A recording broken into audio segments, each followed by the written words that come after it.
All right, hello, ladies and gentlemen, and welcome to another edition of Mr. Merrigan's Moments in History.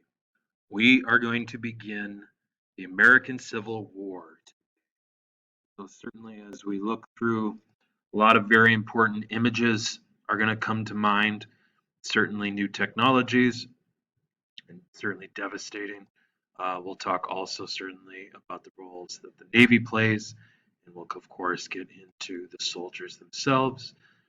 And of course, Civil War will, of course, deal with the issue of slavery in the United States. We'll look at some of the leadership as well as the role that people like Lincoln played and the everyday soldiers. We'll also get into some strategy today. And so we'll talk about Winfield Scott's Anaconda Plan and how they were going to try to deal with the Confederacy. So looking at our first learning target today, we're going to be able to identify the many different strengths and strategies of the North and the South, as well as their purpose in the Civil War. Why were they going to all this? And then we'll get more into the soldiers themselves here in the latter part of our discussion for today. So it should be noted, we talked about this in our last video, but we do have some states like Missouri, Kentucky, West Virginia later in the war, and then Maryland and Delaware, which are slave states, but have elected to stay in the Union. So these border states are going to be very vital to the war effort because of their, of course, their strategic location between the Confederate States of America and the Union, or the United States of America. And so Lincoln, president certainly at the time, is going to work tirelessly to keep these states, so Delaware, Maryland, Kentucky, Missouri, he's going to try to keep them in the Union, and later, of course, West Virginia breaks away from Virginia, keep them in the Union as well. And ultimately, he is going to be successful in that strategy. So one of the, certainly throughout this unit, we're going to refer to the Confederate States of America often as the Confederacy. So you see those the CSA, certainly in parentheses there, but just so you know, moving forward, that's kind of how we're going to refer to the Confederate States of America, by the Confederacy. One of the strategies that they have, and perhaps one of their strengths, is that they really only needed to fight hard enough and long enough to convince Northerners, or the Union, that the war was just not worth the cost, because they have this strategy and, of course, the advantage of just needing to defend their land, whereas the North, in contrast, has to be the invading force. So while the North has to invade the South, then, or they would have to force the South to break away, force the breakaway states to give up their quest for, again, sovereignty, which is this, in this context, that would be the Southern states wanting the right to govern themselves independent of the federal government in Washington, D.C. So let's look at some of these advantages and strategies for both the Confederacy and the Union. So starting off in, of course, the North and the South, of course, those are our locations. Okay, the Union predominantly is in the North, Confederacy is, of course, in the South. As far as more industry goes, that's going to be an advantage of the Union. Who has the larger Navy? That's also going to be the Union. Who has more railroads and railroad tracks? That would also be the Union. Who has superior military leadership? That would be the Confederacy. Who's fighting on their own land? Predominantly, that's the Confederacy. Who has greater support from their people? And in some ways, perhaps more of a cause for fighting? That would be the Confederacy as well. Larger army? That's the Union.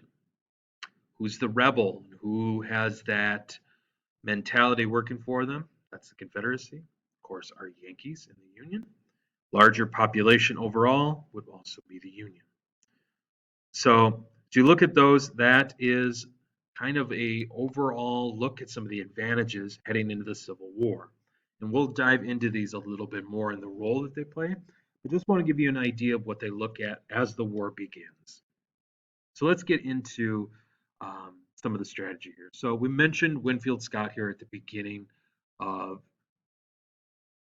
our notes here, and he's going to create a plan called the Anaconda Plan. And the idea here is that they are going to suffocate the South. They're going to crush it. And it's kind of got three parts. You've got the North planning to blockade southern ports in other words, trying to restrict their economy. Also, to gain control of the Mississippi River and in a way split the Confederacy into two pieces from each other. And then they want to capture Richmond, Virginia, which is the Confederate capital at this point after Virginia has left the Union. But let's look at these kind of one by one. So let's start with the blockade. Okay.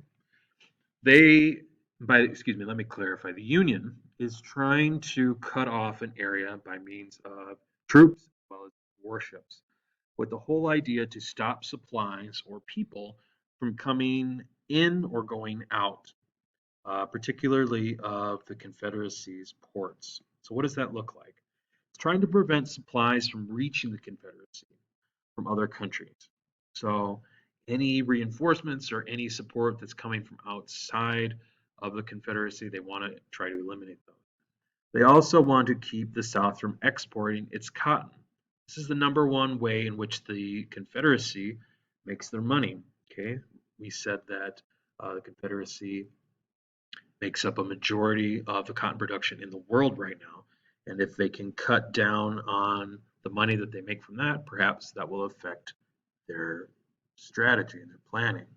So when we look at this, you're going to see essentially a line here in the Atlantic Ocean and in the Gulf of Mexico, trying to cut off some of these important port cities like Norfolk, Virginia, Charleston and Savannah, as well as Mobile and New Orleans. All these important port cities, they're trying to essentially make it difficult for products to come in for support, but also exports leaving to try to hurt them economically. Part two is to gain control of the Mississippi River. Again, the idea here is to split the Confederacy into two pieces and cut off the supplies that are going within the South. So in this context, you still have the blockade, but now you're going to try to split the eastern portion of the Confederacy from the western portion, and particularly the western portion certainly would be more for supplies at this point. So we talked about the blockade, we talked about trying to control the Mississippi River. The last part is to recapture the capital, Richmond, Virginia.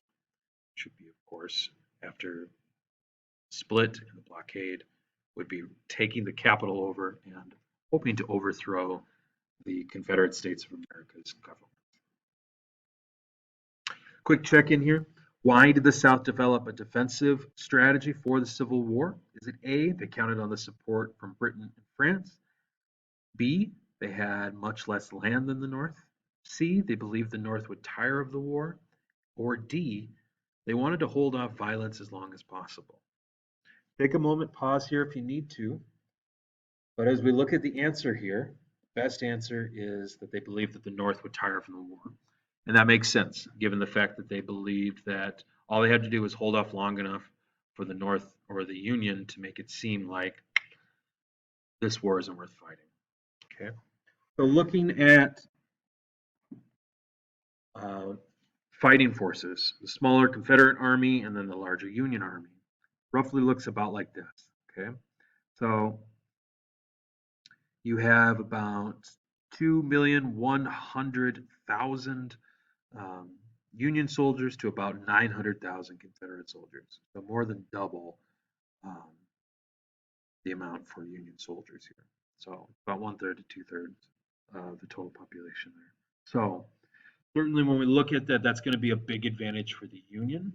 But remember that even though it's got a smaller force, there's more experience in the leadership in the Confederacy as opposed to the Union, including, of course, leaders like Robert E. Lee. So looking at the other resources, population, like we just looked at, definitely a Union advantage. Mileage of railroads, certainly a Union advantage. This one might surprise you, but number of farms, also an advantage for the Union. Exports are a little bit closer. But again, large part of this for the Confederacy would be agriculture. And then, of course, manufactured goods, certainly a major advantage for the Union. All right, let's get into that second learning target here. We're going to be able to describe the concept that a soldier and where the soldiers are coming from, and every region, and then what each side expected, and talk a little bit about why each side expected an early victory.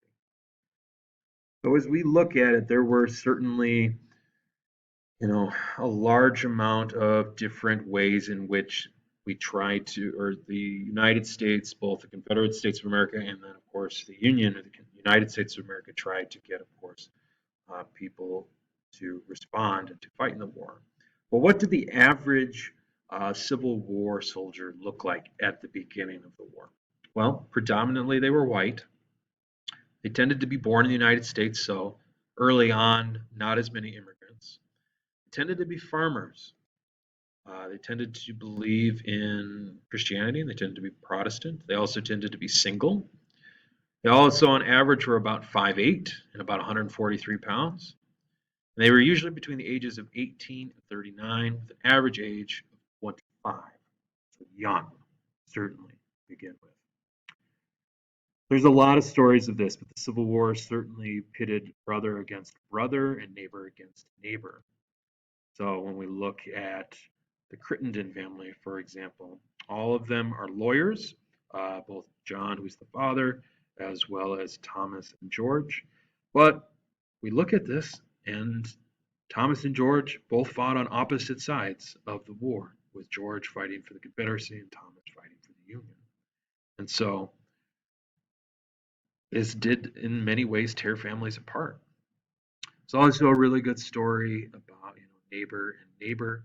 Um, Wesley Culp and Jack Skelly fight against each other, and during the Civil War, certainly, and then um, end up, Culp is supposed to deliver news to Jack Skelly because he recognized him as they went to school together after the battle. And Jack is going to later die in a Confederate hospital, but he was supposed to certainly give news back to the family, but a stray bullet would later kill Mary Virginia Wade, and so Wesley Culp never got the opportunity to deliver that news that Jack had been killed. One thing you might note is that African Americans were not initially allowed to fight until later in the war. And you might ask, why? That doesn't make sense. Well, most of the soldiers are coming from farms, and many were again under the age of 18. Remember that we've been talking about the importance that slavery played in the economy, and the Confederacy couldn't allow that to slow down because they needed the money in order to help fund the war. They didn't want, especially cotton production, to slow down. So soldiers throughout this process are going to suffer many hardships. They're going to face many challenges. Some of those are certainly boredom, a great deal of discomfort, obviously. Sickness, definitely, especially if they were wounded, and fear, and certainly the horror of this war. One of the things that should be noted, especially early on in the Civil War, is that you've got all this new technology that makes this war very deadly. It's partially why the casualties are so high in the American Civil War. But the tactics and the way that they're fought haven't changed much. And so similar to kind of what we're going to see later on in World War I, is that technology had gotten better, but the way the war was fought hadn't changed. So about 1 out of every 11 Union soldiers and 1 out of every 8 Confederates are going to look at this situation and they're going to choose to desert, which means that they're going to leave without permission. And so one of the things as we go through the Civil War, certainly that you guys will see, is that this war has a lot of layers to it and has certainly a situation that can be quite brutal. So that's where we're going to leave this first kind of introduction to the American Civil War. We got into some of the strategy early on, the advantages and disadvantages, and a little bit about the soldiers themselves. Have a wonderful day. For those of you who are my students, make sure you check in, follow along with your guided notes. For those of you who are listening, appreciate it. But that's going to wrap up this edition of Mr. Merrigan's Moments in History. Have a great day.